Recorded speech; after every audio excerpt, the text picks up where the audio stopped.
Olá pessoal, estou aqui com vocês para mais uma das nossas aulas de física e hoje a gente vai falar sobre a refração da luz. Refração da luz ocorre quando um raio de luz, ao tentar passar de um meio A para o meio B, ele o faz sofrendo aí uma alteração na sua velocidade de propagação. Vejamos algumas possibilidades da refração. Uma das possibilidades então é quando a incidência é oblíqua, ou seja, quando a luz incide com um ângulo diferente de 90 graus com a superfície que separa os dois meios. Nós temos aí no ponto de incidência, então, uma reta que é perpendicular à superfície que separa os dois meios. Essa reta nós vamos chamar de reta normal. Então, essa linha tracejada é a nossa reta normal. E o ângulo formado entre o raio incidente e a reta normal nós vamos chamar de ângulo de incidência. A velocidade com que a luz se propaga nesse meio A, nós chamamos de velocidade VA. Ao passar para o meio B, veja que nós temos um outro ângulo formado entre o raio refratado e a reta normal. Esse ângulo nós vamos chamar de ângulo de refração. Observe então que nesse meio B, a velocidade de propagação da luz agora é VB.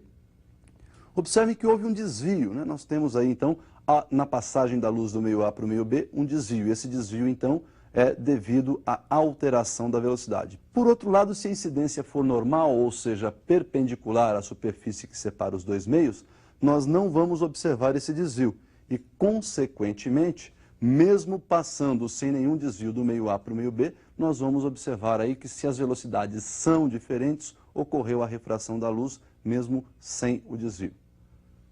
Então nós vimos aí a incidência oblíqua, onde a luz vai passar do meio A para o meio B, e na alteração de velocidade nós vamos ter aí também um desvio na trajetória de propagação, e vimos a incidência normal, que nós vamos observar a mudança na alteração da velocidade da luz, vai ocorrer a refração, mas não vamos perceber aí o desvio na trajetória de propagação da luz.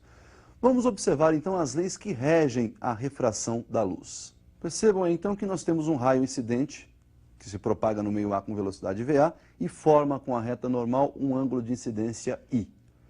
No meio B nós temos o raio refratado, que forma com essa mesma reta normal o ângulo de refração R, e esse raio refratado sofreu aí um desvio. O ângulo de desvio nós chamamos de delta. A primeira lei diz que o raio incidente, o raio refratado e a reta normal são coplanares, ou seja, pertencem ao mesmo plano.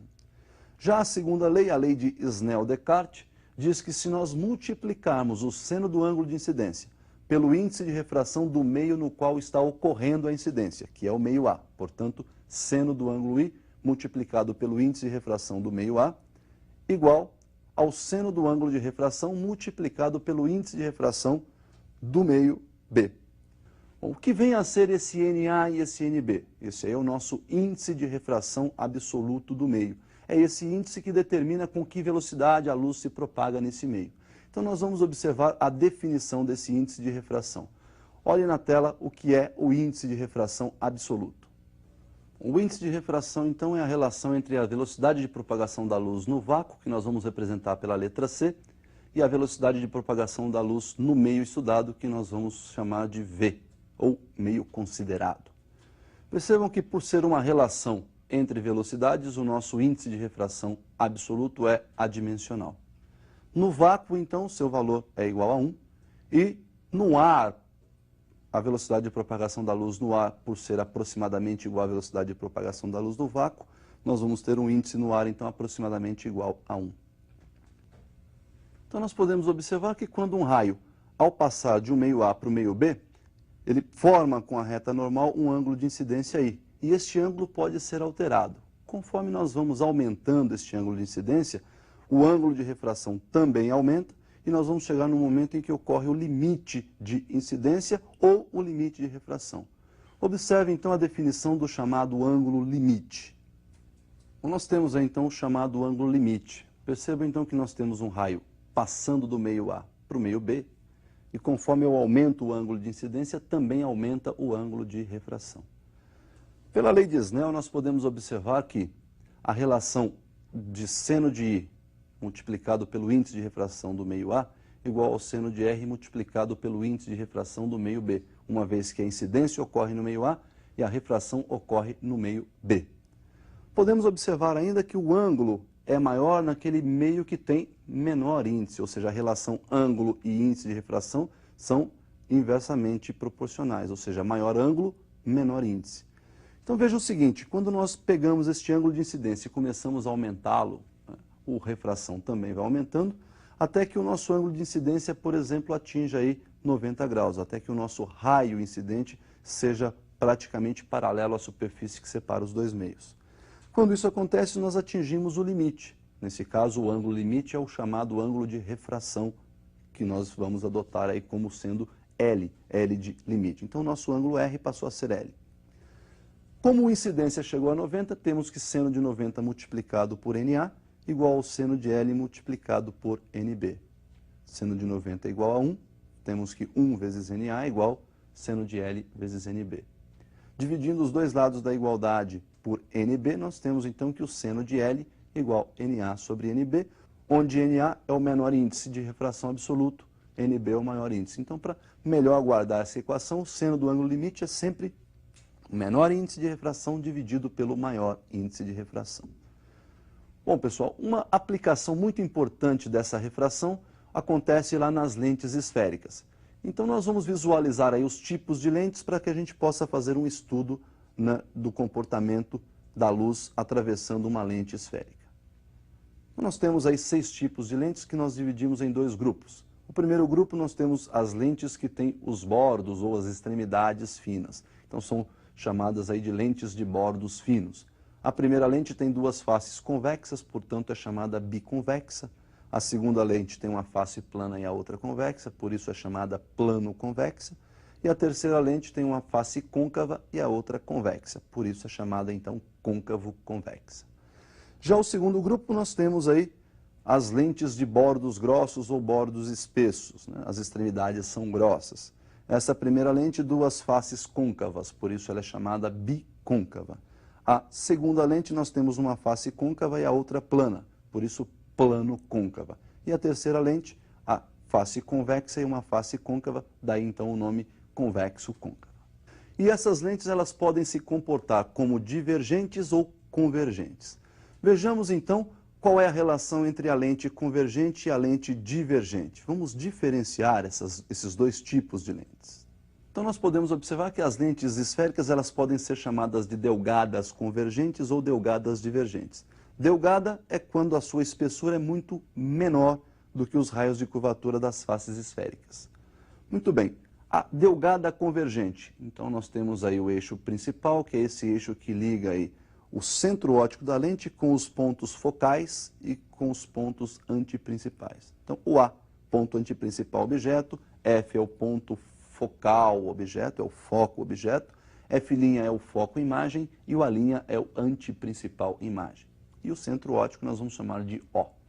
Quando nós temos então aí um raio incidindo, né, por exemplo, paralelamente a esse eixo principal, esse raio sofre nesta primeira lente uma convergência, ou seja, ele se aproxima do eixo principal. Quando a lente é divergente, o mesmo raio se aproximando então da lente, ele vai sofrer uma divergência, ele vai se afastar do eixo principal. Observe que na lente divergente nós temos aí uma troca no posicionamento dos pontos focais e dos pontos antiprincipais. Então, o antiprincipal objeto e o foco objeto estão do lado então onde a luz sofre a refração. E o antiprincipal imagem e o foco imagem estão do lado onde a luz está sendo incidida aí, onde a luz incide nessa lente. Qualquer uma daquelas lentes que nós vimos no grupo anterior, né, pode se comportar como lente convergente ou como lente divergente. Então nós temos que lembrar dessa relação. Olha, se o índice de refração da lente, do material de que é feito a lente, for maior do que o índice de refração do meio onde essa lente está sendo utilizada, ela vai ser convergente se ela tiver bordos finos, ou divergente se ela tiver bordos grossos. Por outro lado, se o índice de refração do material de que é constituído, de que é feita essa lente, for menor do que o índice de refração do meio de utilização dessa lente, ela vai ser divergente se tiver bordos finos ou convergente se tiver bordos grossos. Então nós vimos aí os raios que vão passar por essas lentes e, no caso das lentes convergentes, esses raios vão se aproximar do eixo principal. No caso das lentes divergentes, esses raios vão se afastar aí do nosso eixo principal. Observe os raios notáveis, então, para as lentes convergentes e divergentes. Primeiro raio notável, já vou falar, então, das 2 lentes, convergente e divergente. é mais ou menos o mesmo enunciado dos espelhos esféricos, né? Todo raio que incide paralelamente ao eixo principal de uma lente, seja ela convergente ou divergente, vai atravessar essa lente, sofrendo a refração e saindo na direção do foco. Veja que para a lente convergente, ele se aproxima do eixo, passando pelo foco imagem. Na lente divergente, ele se afasta na direção do foco imagem, que para esse tipo de lente ficou do lado da incidência, ou seja, esse foco é virtual. O segundo raio notável, nós temos aí o raio passando pelo foco principal e saindo paralelo. Isso acontece então na nossa lente convergente, passou pelo foco objeto, vai sair paralelo ao eixo principal, e na lente divergente, aquele raio que vai na direção do foco objeto, que está lá do outro lado, vai sair aí, vai refratar-se paralelamente ao eixo principal. O terceiro raio é comum, é igual aí para as duas lentes. Ele incide no centro óptico da lente e não sofre nenhum desvio, tanto nas lentes convergentes quanto nas lentes divergentes. Então nós vimos aí os raios notáveis, e esses raios são usados para você obter, através da construção gráfica, as imagens, a formação das imagens oferecidas pelas lentes esféricas. Nós vamos ver aí um exemplo de construção gráfica e definir as equações para utilização nas lentes esféricas. Observe então essa construção e as equações que nós vamos utilizar aí para a resolução dos exercícios sobre lentes esféricas. Nós temos aí então um objeto que está antes do anteprincipal. Todo raio que sai desse objeto paralelamente ao eixo principal deverá passar pelo foco. Nós vamos tomar um raio aí como sendo o nosso guia, esse raio que está passando pela parte superior do objeto. E desse mesmo ponto aí nós vamos emitir um segundo raio passando pelo foco, que ao passar pela lente deverá sair paralelo ao eixo principal. O cruzamento desses dois raios define aí a posição da nossa imagem. Percebam então que essa imagem aí está sendo formada pela luz direta, portanto é uma imagem real, a luz está chegando até a imagem, ela ficou invertida em relação ao nosso objeto, portanto em relação ao objeto ela é invertida, e o tamanho dela em relação ao nosso objeto é, pela figura você pode perceber, ela ficou bem menor, o tamanho ficou reduzido em relação ao objeto. A distância do objeto até a nossa lente, né, nós vamos chamar de P, tamanho do objeto nós vamos chamar de O, tamanho da imagem nós vamos chamar de I, a distância da imagem até a nossa lente nós vamos chamar de P', e a distância focal nós vamos chamar de F'. Segundo Gauss, então, nós já vimos essa equação para os espelhos, vale também para as lentes. O inverso da distância focal é igual ao somatório dos inversos das abscissas do objeto e da imagem. 1 sobre F igual 1 sobre P mais 1 sobre P'. Para saber se a imagem, então, foi ampliada, se ela foi reduzida, e quantas vezes foi ampliada ou quantas vezes foi reduzida, nós temos aí o cálculo da ampliação ou do aumento transversal linear, que pode ser dado pela relação entre imagem e objeto, I sobre O, ou por uma semelhança de triângulos, pode ser menos P' sobre P, ou fazendo um arranjo na nossa equação de Gauss, pode ser F sobre F menos P. Então nós vimos aí as equações que se aplicam às lentes esféricas, vocês perceberam que são as mesmas que se aplicam lá aos espelhos esféricos, e nós vamos utilizar essas equações para resolver os exercícios aí sobre lentes e espelhos esféricos. Por hoje então é só, até o nosso próximo encontro, bons estudos!